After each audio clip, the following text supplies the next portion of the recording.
Who are just joining, my name is Veronica Parker with AEP Tab. For today's webinar, the topic is Andragogy for the 21st Century with Grace Saucer.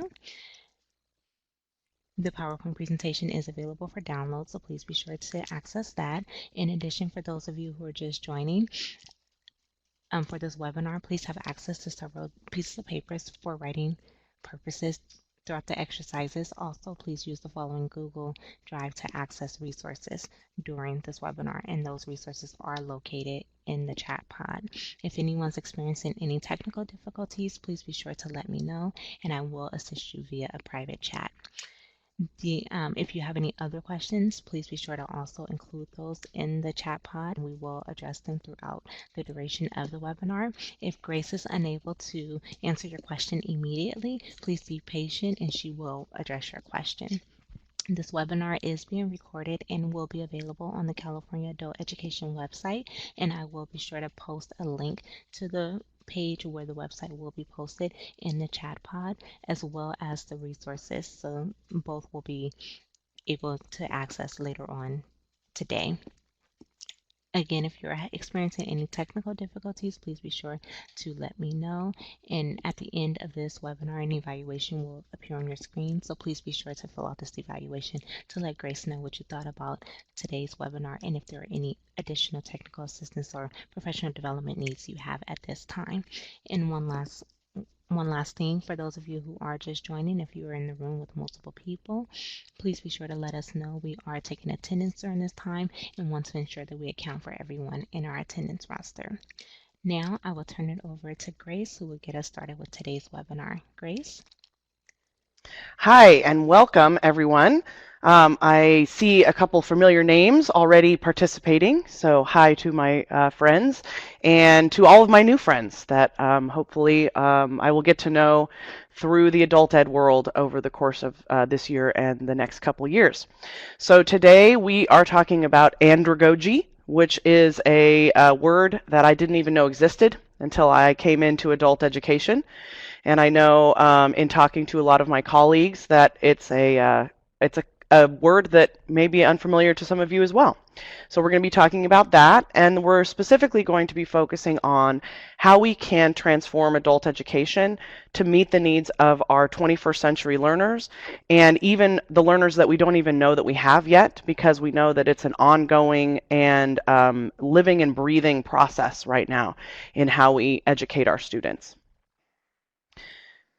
So I always like to start any presentation, class, any kinds of opportunity where information is going to be shared, thinking about the bigger purpose of the presentation. And one way of doing that is by having an essential question. So our essential question for today is, how do we transform adult education to meet the 21st century needs of our learners and prepare them for present and future demands? And under that, we have three kind of sub-questions, and these are going to inform the arc of this presentation. Okay, so we're going to be talking about each of these things, and I'll make sure to come back and mention how they fit in with each part of the presentation as well. So under that, we're going to be looking specifically at the skills. What are the things that we actually want our students to be able to do, and what are the attributes that we want them to have if they're going to be successful in the 21st century world?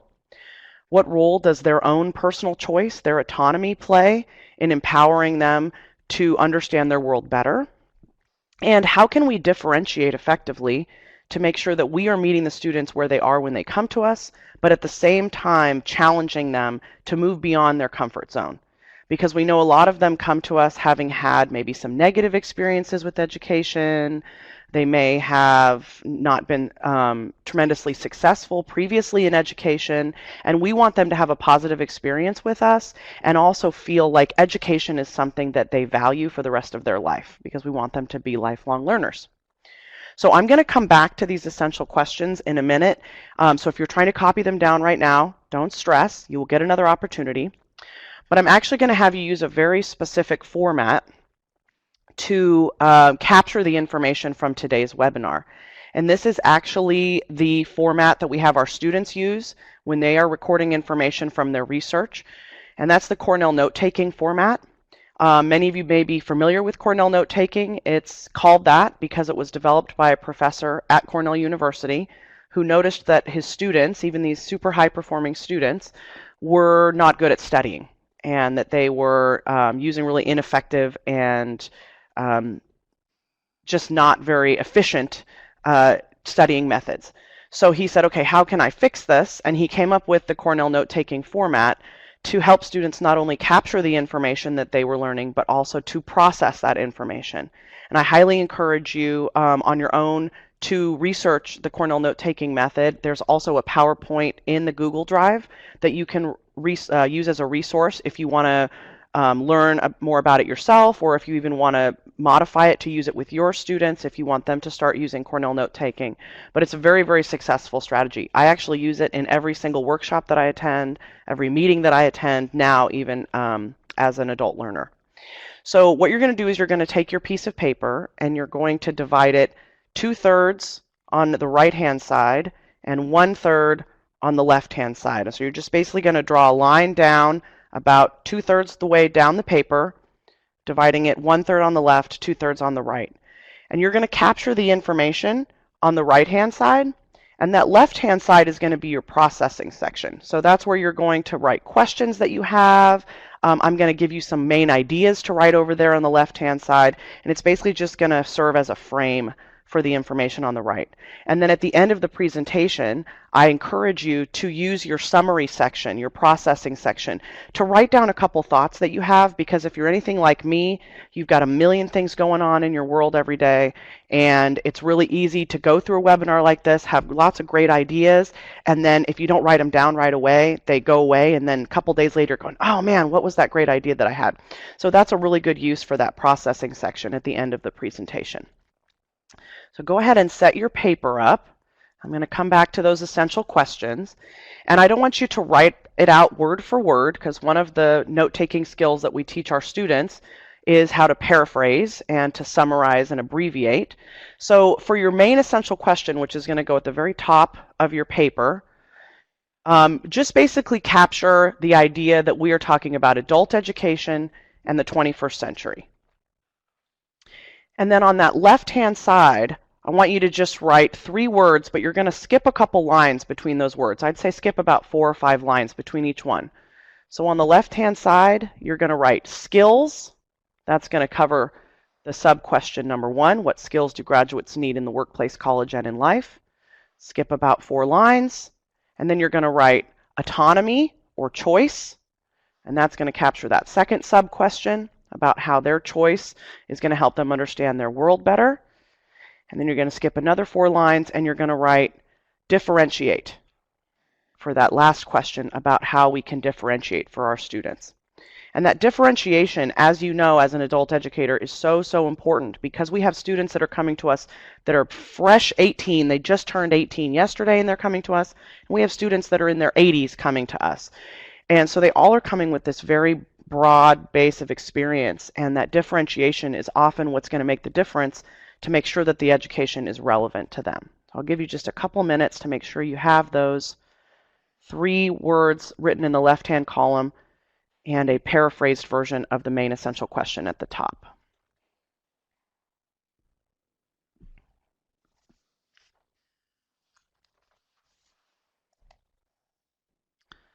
Okay, let's go ahead and jump in. And don't stress. If at any point I'm going too fast, just give me a little note over here in the chat pod and I will slow down. I tend to talk fast, so I have no problem with you reminding me. Okay, so andragogy. As I said, this is a term that was new to me, maybe new to you, so I want to make sure we're all on the same page about that. When we're talking about andragogy, this is basically pedagogy, but for adults. And it's a term that actually was coined in the 1970s by a man named Malcolm Knowles, who has since become known as kind of the father of adult education. He was the first one to really say, now wait a minute, we can't treat adult learners the way that we treat child learners. They have different things going on. And I discovered andragogy because when I first came into adult education in 2013, I was also entering my master's program, and I had to choose a master's thesis topic. And I thought, well, what better thing to research than adult learning theory, considering that it was a new thing to me as well. I actually came out of the K-12 world myself. And what I learned in researching adult education is number one, there is very little research out there about the type of adult education that we do. There's a lot of adult education research about community colleges. There's quite a bit of research about English learners, but most of it is related to children who are English learners. And there's really a dearth of information about what we consider to be public education for adults.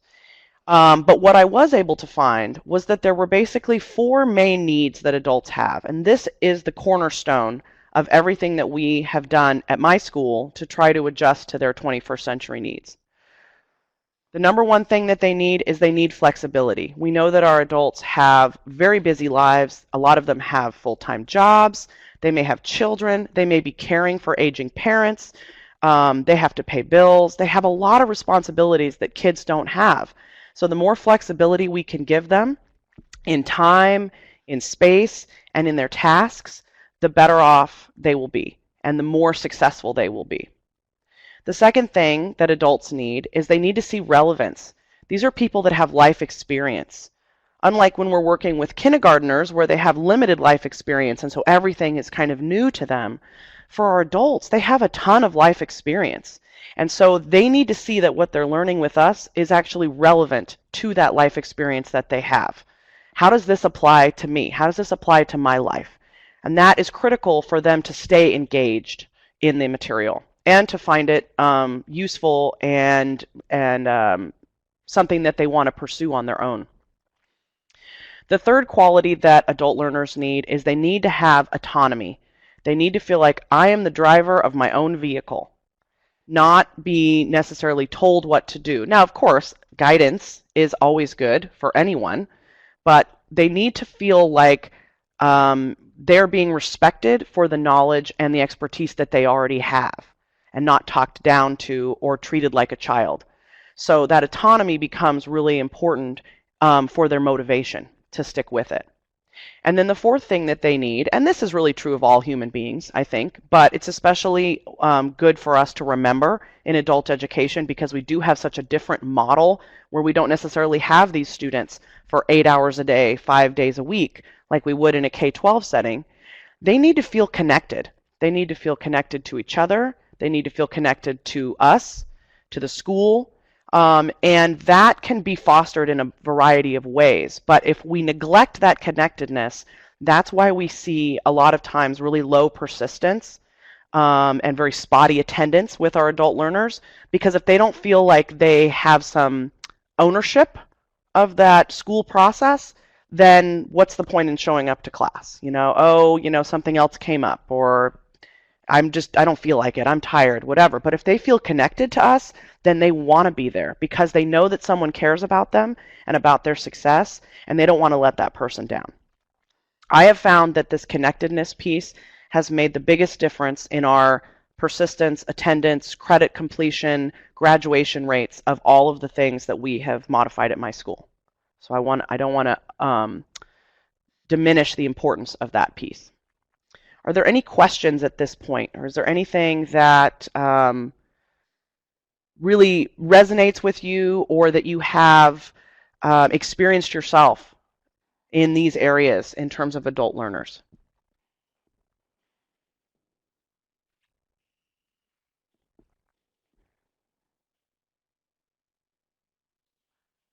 Okay, it looks like we're good on there. But by all means, if something comes to you and it just pops into your head, feel free to write it in the chat box because we learn so much from each other. And I am by no means the expert on all things. This is just one thing that I really care deeply about. I see that Jean says, definitely agree with connectedness, especially with evening adult students. Oh, yes, right? Because these are students a lot of times that are working all day. And we know how we feel when we've been at work all day. The last thing we want to do is leave our house and go to school. I know it was really hard for me when I was going through grad school to get that motivation at the end of the day. So when they feel like they're coming to a place that it feels like family to them, that makes it much more attractive. Okay, David, excellent question. What are some of the things that we have done to promote connectiveness in our school? I am going to talk very, very specifically about that actually a little bit later in the presentation. So I've noted your question, and I promise that we are going to come back to that. So thank you for that question, because definitely we want to get into the nuts and bolts for sure. Okay, so I'm actually going to have you do an exercise now to start thinking about what you want for your students. What are your goals for your students? And I want you to think about this also in terms of we live in a wonderful democratic society where students or human beings in general have a lot of freedom and they have a lot of choice. And we want to make sure that we're all working productively towards that goal of having the ultimate society that we want, right? And our graduates are going to be part of that plan. So I want you to think about what are the characteristics of the ideal graduate. So when a student leaves your program and they're going out into the world, what skills do you hope that they have? What attributes do you hope that they have? And what behaviors do you think that they would exhibit if they really are that model student that we would love to see at the end of our program? So I'm going to have you do a quick write for quick write.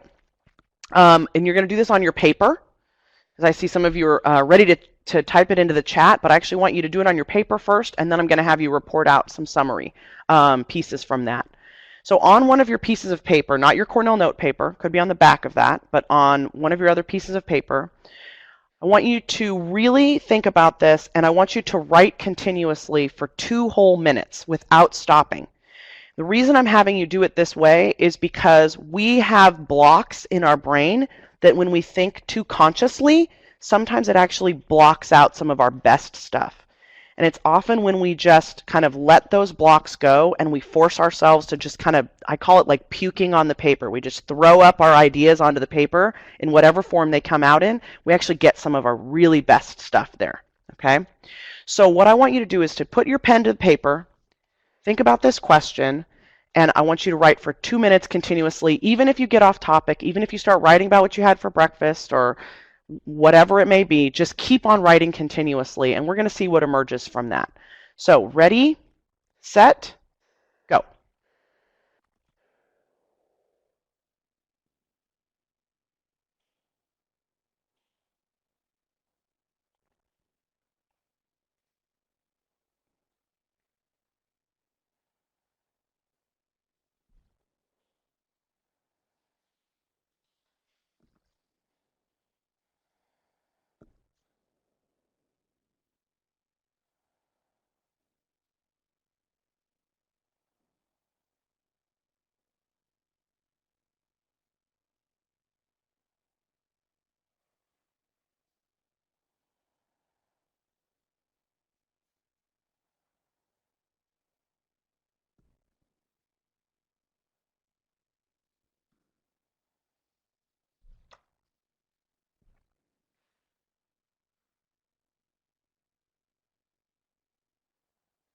You got about 30 seconds left.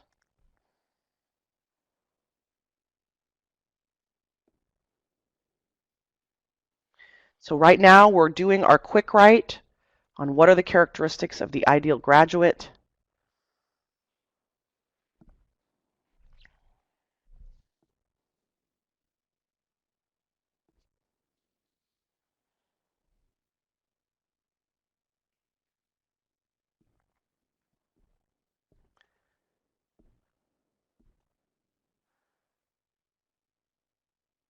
And go ahead and stop. All right, now read through what you wrote and underline the key words or phrases that you think really exemplify what you want students to have in terms of their skills, attributes, and behaviors. And then if you could please type in 1 or 2 of those skills, attributes, or behaviors that you came up with in the chat box so that we can all see and see if we have some that are similar, see if some came up that were really unique, because sometimes someone, when I've done this presentation before, someone will come up with something that I never thought of, but that's Absolutely something that we should be thinking about. So I see Jared said self-advocacy. Absolutely. That is so, so important. They need to be able to advocate for themselves. And especially if they have special needs, that becomes especially important. I see Susan said persistent and responsible. Yes, definitely. They need to be able to stick with a task. Hillary said critical thinkers. We know how incredibly important critical thinking is. That's why we're focusing on those college and career readiness standards. They need to be able to speak fluently. That's especially important, right, for our English learners and our immigrants to really work on that pronunciation, because we know that that's going to be important when they're going to get a job and when they're communicating. Kim says confidence and skills to keep learning. That comes right back to that persistence, so very important. David says be able to access resources. Oh my goodness, so important to remember that, because there are so many resources, almost too many right now with 21st century, and helping them to be able to wade through all that is really important. Alejandra says good follow through. Yes, again, back to that persistence piece. Cecilia, independent lifelong learners, open to differences and crazy English. Oh, that's a fun way to describe that. I like that. Guadalupe, eager to learn. Yes, we definitely want them to have enthusiasm. Again, coming back to that idea that some of them may have had negative experiences, and we want them to see us as a catalyst for them to get excited about learning again. And AHA says persistence, being able to navigate the systems. Oh, yes, those systems can be quite challenging, especially for our immigrants or for students that have not had a lot of access to various different things, and they need to be able to advocate for themselves, for sure. And Hillary, appreciate diversity. Yeah, we have a very diverse culture and diverse in a lot of different ways, and we are all better off if we can appreciate that diversity and see it as an asset as opposed to a deficit. And she also said lifelong learners. Definitely, we want them to be lifelong learners. And Oigar, I'm so sorry if I'm pronouncing that wrong. Motivated, arrive early. Yes, being punctual, so important. Does extra, success-driven, hard skills. Bethany, strong problem-solving skills. Will, confident. We definitely want them to feel confident. David, those communication skills. We're going to come, a lot of these you're going to see are going to come back a little bit later in the presentation, actually on the next slide. And Morella says responsibility leadership. See, now that's a new one, but that's very, very important, right? We need them to be leaders in society. And reliability. Jean says not intimidated to try new things and eager to learn. Teresita, communicative competence and good job skills. Guadalupe says discipline. And Branca also mentioned discipline, especially in relation to time management. And then we have Robert says become citizens. Yes, that's also important, right? That for a lot of our EL learners especially, and a lot of our immigrants and refugees, that's a big step for them. And that's going to open so many more doors for them. And then Teresita says innovative. Yes, absolutely. So we're going to look at a couple of skills that have been identified as fitting into this idea of the ideal graduate. And my district actually went through and we created a graduate profile for our entire district using student input, teacher input, community input. And what was awesome was that we had already decided to focus on these 10 skills, which come out of the work of New World of Work. And there is a link here, so when you go back into the PowerPoint, if you want to know more about New World of Work, which is a completely free resource, I highly recommend checking it out. You can go to that website there and find out more about it and get access to the lessons. But we had already decided that we were going to use New World of Work skills as our frame. And then our district went through this whole graduate profile work. And what was awesome about it was that what they came out with at the end for their graduate profile and the top 10 employability skills from New World of Work actually matched up perfectly, which was just so lucky for us, but it makes sense, right? Because if we look at the list of things that you guys listed, a lot of those things come up here, right? Adaptability. That's that ability to like have an open mind and know that things aren't always going to go the way you think that they are, but when they don't, you're okay with it and you can adapt to it. that analysis solution mindset. That comes back to that idea of critical thinking, right? That you can see a problem and you don't just automatically go, oh, it's a problem, I give up. You go, okay, what are some different ways that I can try to approach this? We know collaboration and communication, those have been around for a long time, right? Those are like some of those cornerstone skills in the Common Core college and career readiness standards, is that collaboration and communication. People need to be able to work together, and they need to be able to understand each other.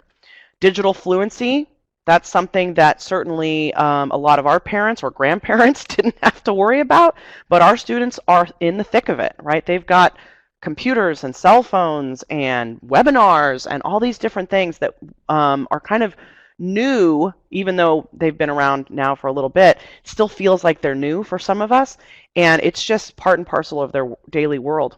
Empathy. This was one that really surprised me. I had never thought about empathy as being a key skill for graduates, but once I started to think about it, I realized how important it was. And it actually ties in with this social diversity awareness. And someone in the chat pod was saying how, let me see if I can find it here. Hillary was talking about appreciating diversity. I think empathy and appreciating diversity go hand in hand because it's that ability to put yourself in someone else's shoes. And also recognizing that just because someone isn't the same as you in every way doesn't mean that you can't have things in common or that you can't learn something from them. So I think that's a really important one.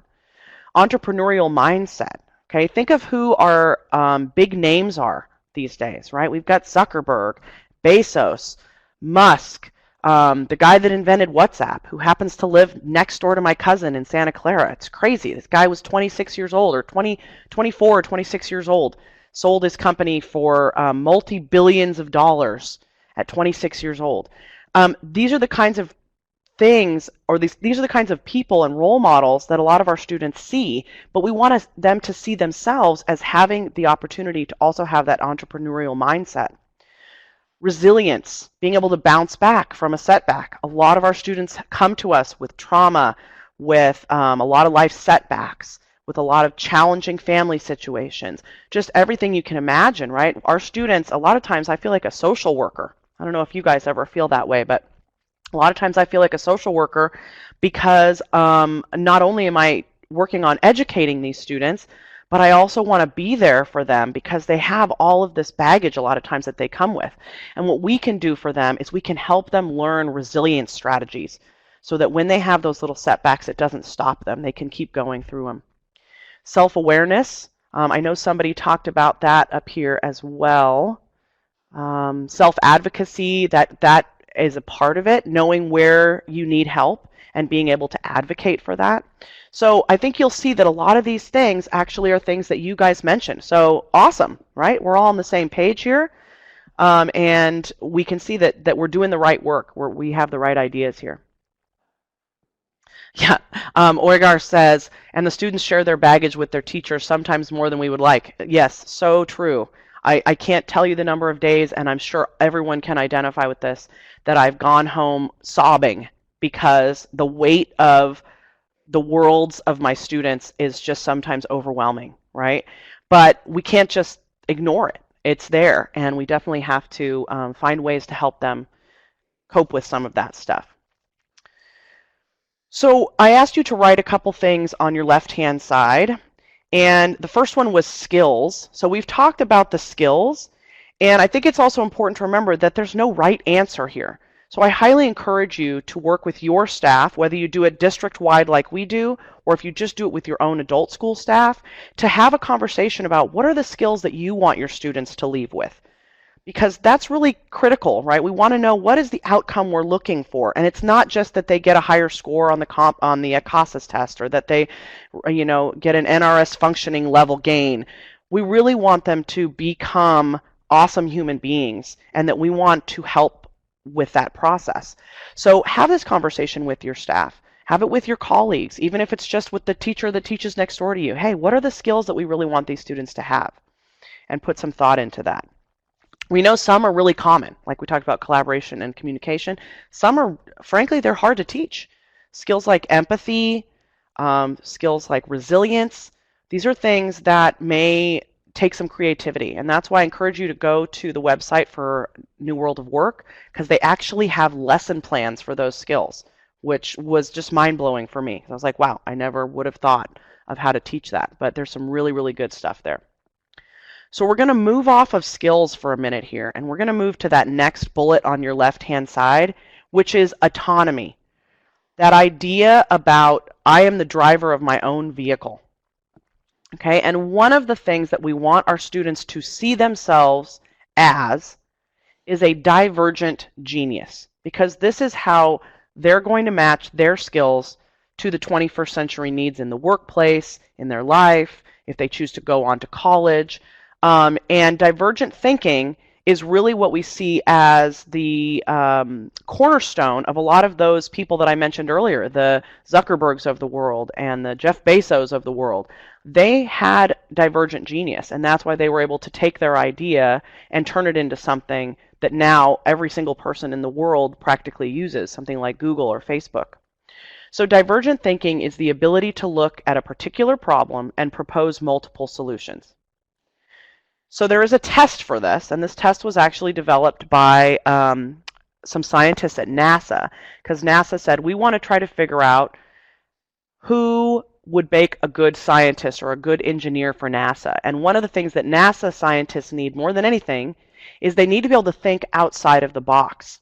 If any of you have seen the movie Apollo 13, you may remember that they had a major catastrophe on their space capsule. They had a major malfunction with one of their systems. And they're up there in space, so there's nobody that can help them. They can't go to the store and buy a replacement part. They had to figure out, with what they had on hand, how they were going to fix the problem so that they could safely get back to Earth. And it was a life or death situation. So that took an incredible amount of divergent thinking to be able to look around them and say, okay, what do we actually have that could possibly fix this problem? So the test that these NASA scientists came up with to test for divergent thinking was, how many uses can you come up with for a paperclip? So I want you to actually think about that for yourself. And nobody gets to say to put papers together, because that's the obvious one, right? We all know we use paper clips to clip papers together. So you have to think beyond clipping papers together. And I want you to type into the chat pod anything that you can think of that you could use that you could use a paperclip for. And really think broad. What are some possible uses for a paperclip?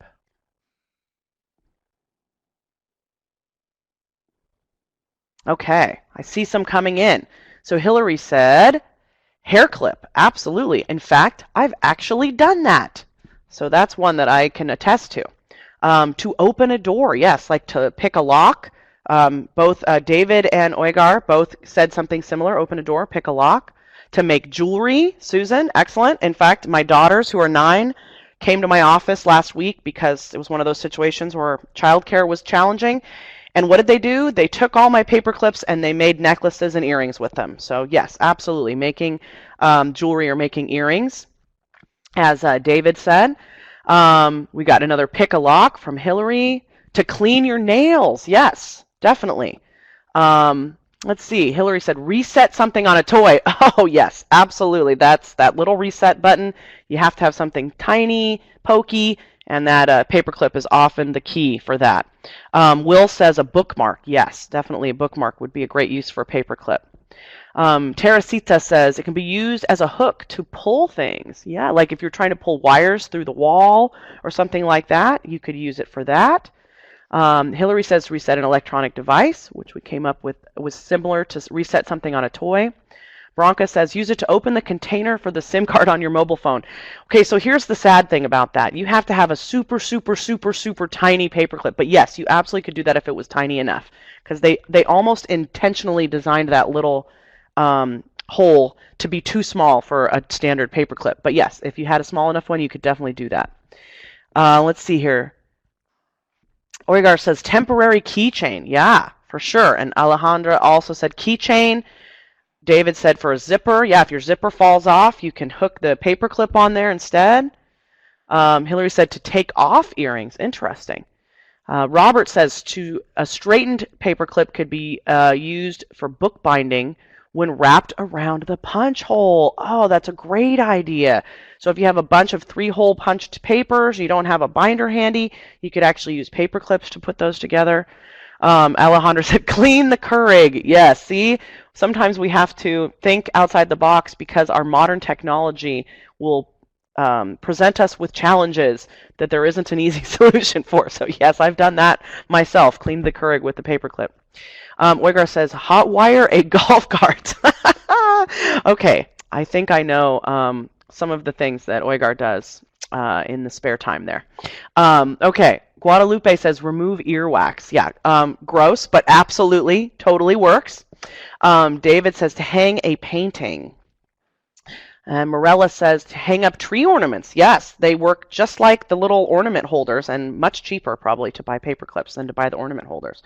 So let's see how many we had all together so far. We got 1, 2, 4, 5, 6, 7, 8, 9, 10, 11, 12, 13, 14, 15, 16, 17, 18, 19. If we take out all the duplicates, I think we probably have about 15 here, which is a great start. But I'm going to tell you that to be a divergent genius, now of course, each of you was only presenting one idea, and I didn't give you a lot of time to think about it. But to be a divergent genius means that you could come up with 100 or more uses for a paperclip. Okay? And I like to call this divergent genius idea the MacGyver principle.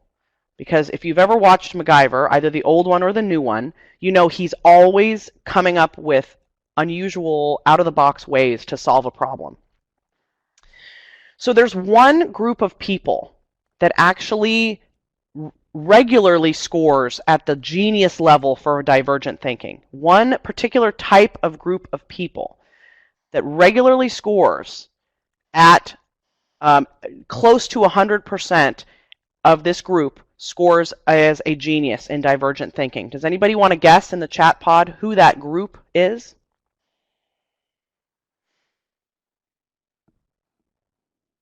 Oh, some of you are cheating. You already knew the answer. Okay, I've got Bethany said kids, question mark. Hillary said little kids. Kim said kindergartners. And Hillary said mothers and teachers. Well, I think all of us that are parents can probably attest to yes, absolutely. We have to be very creative, right? Robert said blue-collar workers. Gail said engineers. We have a couple more people coming in. I don't want to give away the answer until you guys have had a chance to guess. Computer programmers, this is Teresita. David, lazy people. Oh, lazy people are some of the best at coming up with really creative ways to get away from actually doing what they need to do. We know this for sure. Oygar says Norwegians, very possible, could be a certain culture. Alejandra, nerds. And Bethany said winners of Survivor, yes. We would think that they would definitely be on the divergent genius scale. But there was actually a correct answer here, which is kids. Very, very young kids. We call these the pre-school age kids or the beginning of school age kids. So these results were done over many years with the same group of kids. Okay, so this was a longitudinal study of 1,600 children. They started with them at 4 to 5 years old, and they found that 98% of them scored at that divergent genius level for imaginative thinking. By the time they were 10 years old, remember this is the same group of kids, only 30% of them were still scoring at that divergent genius level, could come up with 100 or more uses. At 15 years, it drops down to 12%. And then when they did it with this same group of kids, over 1,000 of the original 1,600, at age 31 years, only 2%. Why? Why do you think that would be? What's going on between age 4 and age 31 that's causing this diminishing of their divergent genius? Bethany, I see that you have 2 of these at home and their divergent thinking wows you daily. Yes, I can say the same for my children. All of us that have dealt with small children see how incredibly creative they are and how imaginative they are. Oigar says education. Robert says too much indoctrination. Will says boundaries are put on them in the school setting, so that kind of relates back to that idea of education. I see Guadalupe is typing.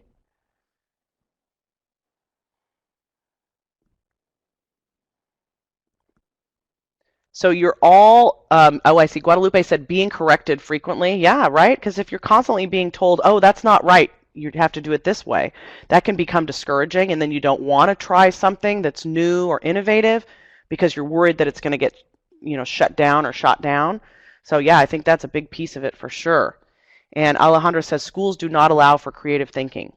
And Bethany says advertising. There's a special product for everything. That's true. It's a much different kind of world that our kids are growing up in now than 100 years ago, when the best toy that you could find was a stick and a can, right? Now our kids have video games, and they have their tablets, and they have their electronic toys and television, and so many things that are much easier than using this imaginative thinking. And Kim says schools seem to reward compliance more than divergent thinking. Yeah, absolutely. So that's exactly what the researchers found. They found that the big X factor that caused this diminishing of imaginative thinking was schooling, was traditional education. And this came back to the idea of why we started public education in the first place. So if we think about why our early thinkers in the United States were encouraging the idea of all people being educated, most of it had to do with conformity, right? We had during the Industrial Revolution, which is when compulsory education came into being, we had the factory model, and we had to prepare students, or human beings, to work in factories. So they had to be accountable to a particular time, showing up at a particular time, and staying until a particular time, punching that time clock. They had to be accountable to a particular space and work in an environment that was set for them, but they didn't have very much choice over. They had to have routine. If you're on an assembly line, everything is about routine, routine, routine, and repetition. Then you had the idea of all of the immigrants, right? Because we knew we had a huge influx of various different types of immigrants over the 20th century. And integration was a major issue. And if you read some of the early writings of Horace Mann, for example, who's considered to be the father of public education, he talks about the role that public education, universal and compulsory public education, can play in helping immigrants integrate into American values and to learn the English language. We also had that idea of uniformity. Everybody has a common base of knowledge, even if it's just rudimentary reading and rudimentary math. If everybody has that uniform knowledge, then we'll have a more functional society. And then, of course, democracy pretty much demands that you have an educated populace, because you need voters to be somewhat informed, and you hope that they at least can read. I found these two quotes from Thomas Jefferson that I think are very instructive as to why education was set up the way that it is. In the first one, he says, "It is highly interesting to our country, and it is the duty of its functionaries to provide that every citizen in it should receive an education," and here's the kicker, "proportioned to the condition and pursuits of his life." So this is that idea of tracking to some degree, that certain students deserve to go on to college and make more choices in their life, and certain students are just going to get the bare necessities to be able to go and work in that factory. And the second quote really defines that as well. "The mass of our citizens may be divided into two classes, the laboring and the learned. The laboring will need the first grade of education to qualify them for their pursuits and duties. The learned will need it as a foundation for further acquirements." Okay, so the laborers, all they need is the basic so that they can do their job in the factory. But the learned, they get to expand upon that. It's a foundation for whatever they choose to do, whether they want to be a doctor or a lawyer or a politician or a real estate mogul, right? And I think it's important when we're thinking about changing education in the 21st century that we at least look back at why we are where we are and why we have not progressed farther along that continuum already. And it's very intentional if you really think about what the original purpose of public education was. Now, that doesn't mean that these guys were bad guys. You know, they also had some really wonderful ideas and they had some really wonderful aspirations for the people of this country. But they were looking at it through a lens that was very classist, very white, very male at the time. And this informed how they thought about the idea of an entirely educated populace. It wasn't entirely philanthropic on their part, let's say that. What's important to note is that success should not be predetermined, right? We should not be saying to our students, well, your father was a farm worker, so you have to be a farm worker. Or your dad is a plumber, so you're going to be a plumber. We want to make sure that they know that they absolutely can follow in the footsteps of their parents, their ancestors, if that's comfortable for them. But we also want them to know that all doors are open and that they can choose the path that is best for them, because we want them to see themselves as individuals. Again, coming back to that idea of self-awareness and self-advocacy.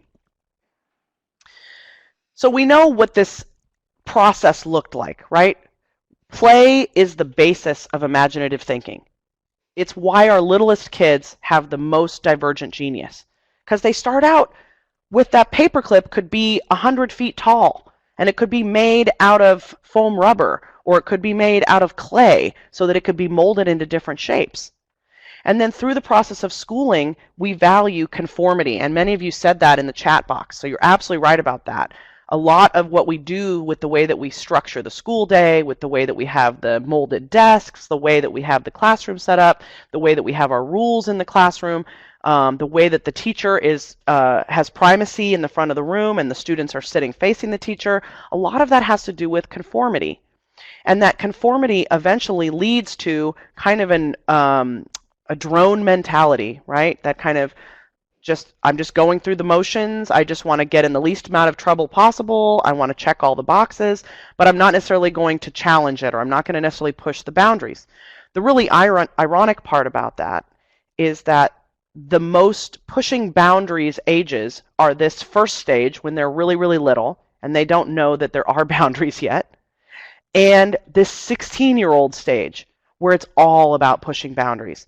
And what happens to 16-year-olds is when they push the boundaries, they get a lot of pushback, right? They get suspended, they get sent to the office, they get detention. And a lot of those things just discourage them, even though they may be pushing back, they may be rebelling in ways that are not fantastic. We have to recognize that we have to be able to deal with that in a way that doesn't crush their soul, right? So that they still want to think outside the box and try new things. So this is where that autonomy becomes so important for adult learners. We want them to feel like they own it again, just like they did when they were 4 or 5 years old. It's okay to make mistakes.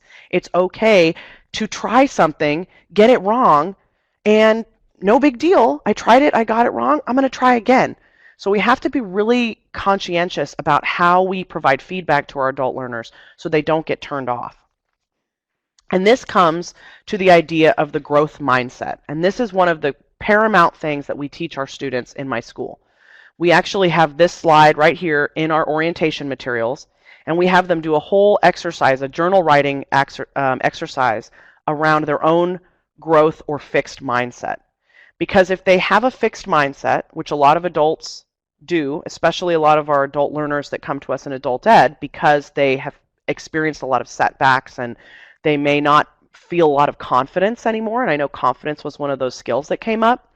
We have to show them that there's a reason for them to embrace a growth mindset again and to really believe in themselves. And to recognize that life is dynamic. And even though you may have failed at something in the past, that doesn't mean you're going to fail at something in the future. Give it a try. Go ahead and step outside of that comfort zone. Right? So I really want to encourage everyone to think about how you can incorporate, if you're not already doing it, incorporate this idea of growth mindset into your program.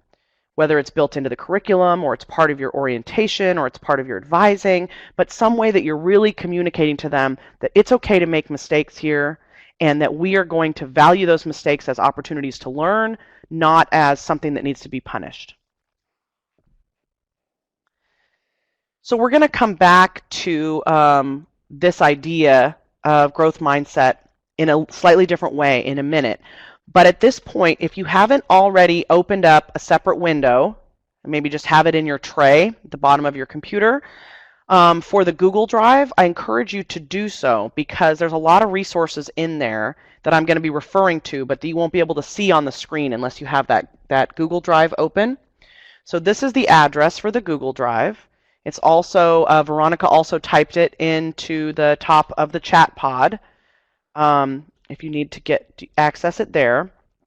And it will be, it's linked into the PowerPoint, so when you download the PowerPoint at the end of the presentation, you can actually just click on the link.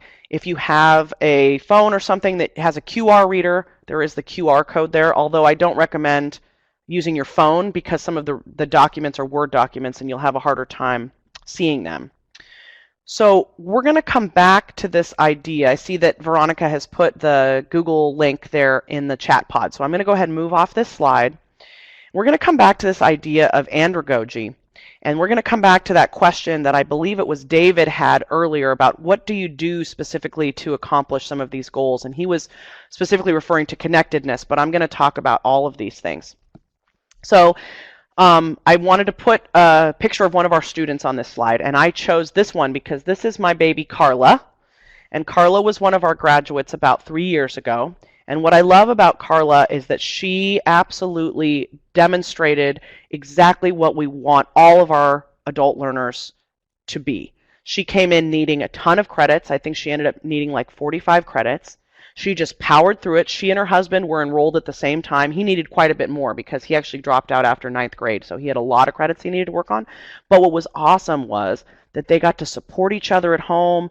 Positive peer pressure. Hey, have you done your work yet? Are you going to class?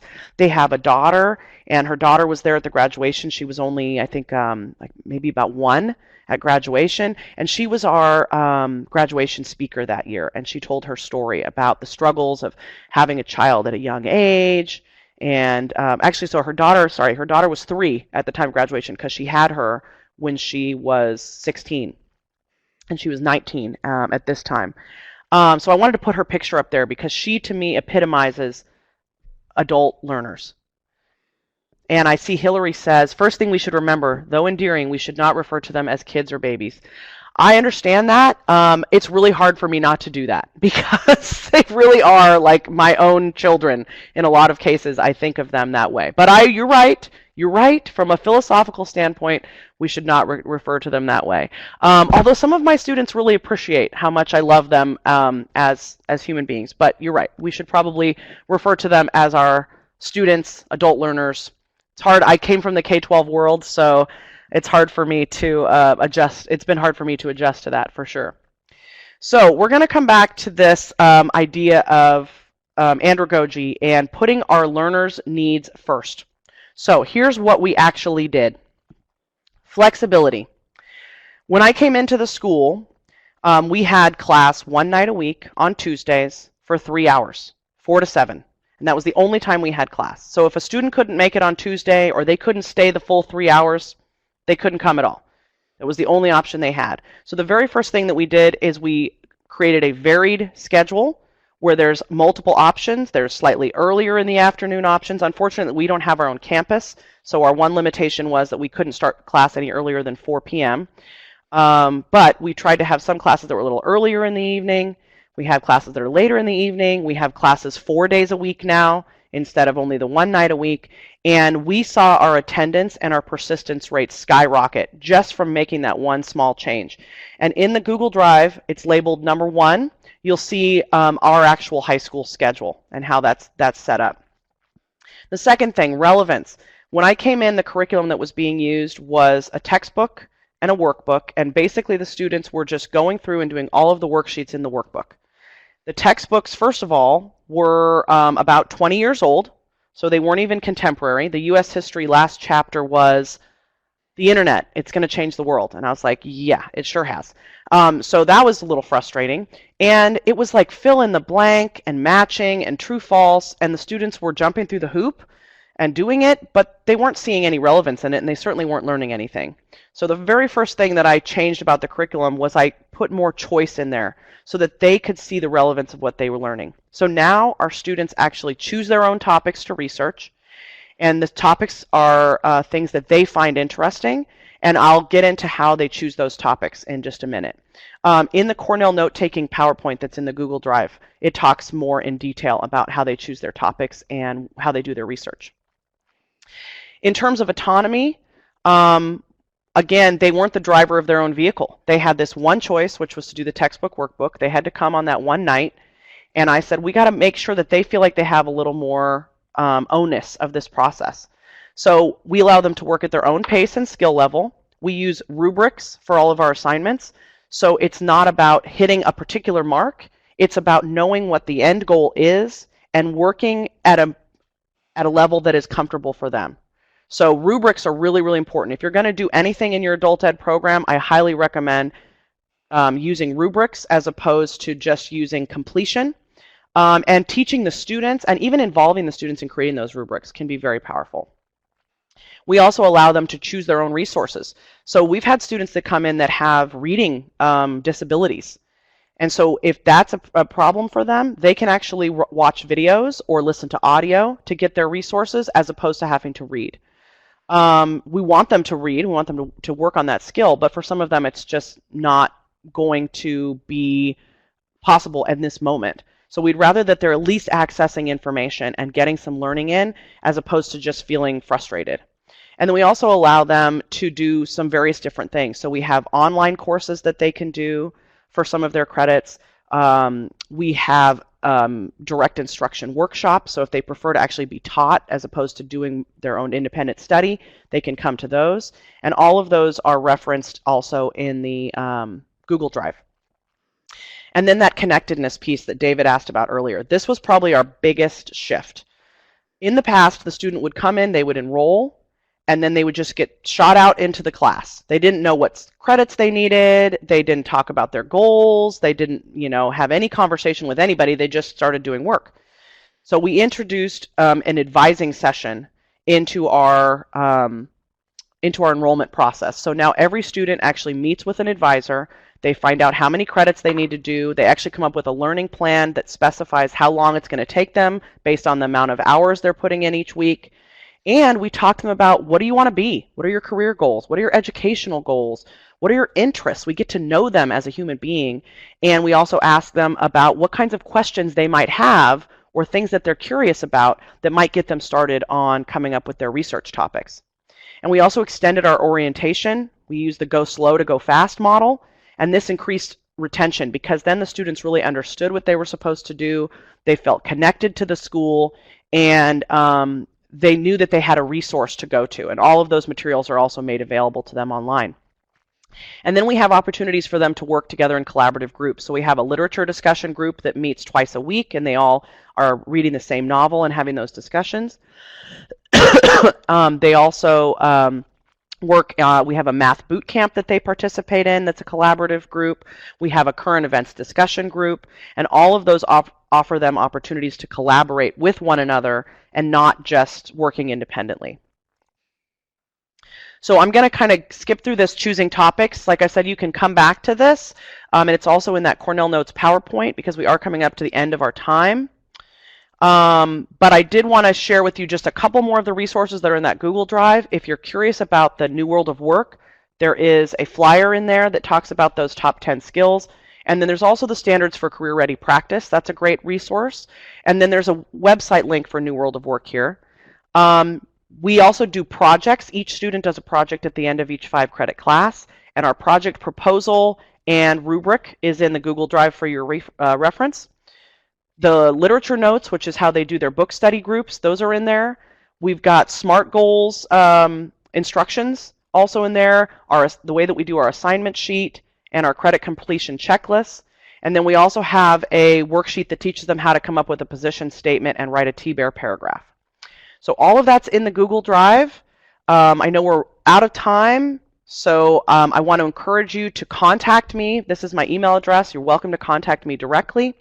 And if you have questions, or if you have questions about the resources, or if you need anything else that I can be helpful with, please contact me. Or if you use something and you just want to let me know how it went, I would love to hear from you. So thank you so much for participating in today's webinar.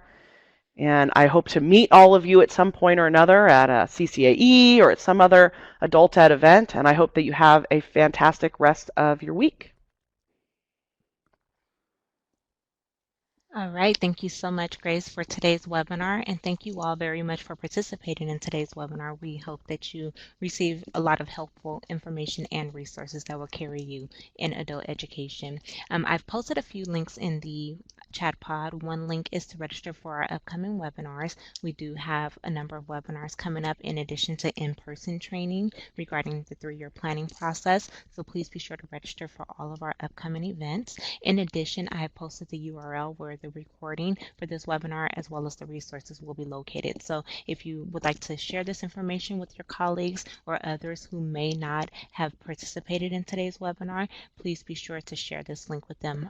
The webinar recording and resources will be posted by the end of today. I do see a question regarding a request for certificate of attendance. Yes, Teresita, please contact TAP at aabg.org and we will be sure to provide that certificate of attendance for you. Now I will close the webinar and the evaluation will appear. Please be sure to let Grace know what you thought about today's webinar and then also to address any technical assistance or professional development needs you may have. Again, thank you all very much for your time and your participation, and we look forward to seeing everyone for our next webinar. Have a great afternoon.